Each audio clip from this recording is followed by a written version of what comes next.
और आप सब लोग कवरेज देते रहते हैं, आपका बहुत शुक्रिया। आपके थ्रू ही लाखों लोगों तक ये हमारा पैगाम जाता है।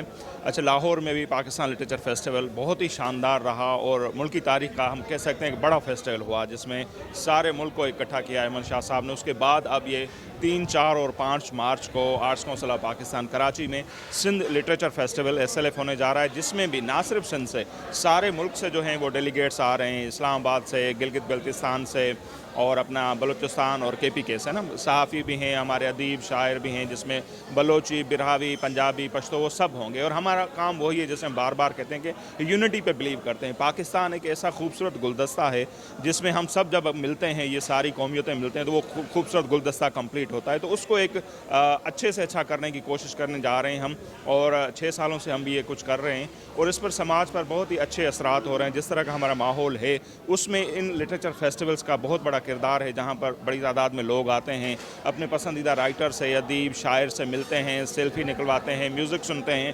तो एक मशहूर सा कोट है, मैं आपको कोट करता चलूँ कि जिस समाज में तफरीह के मौके कम हो जाते हैं वहाँ क्राइम जन्म लेता है। तो हमें ज़्यादा से ज़्यादा कोशिश करनी चाहिए कि तफरीह के मौके हम अपने लोगों को दें, ताकि हमारा जो समाज है बेहतर से बेहतर हो सके।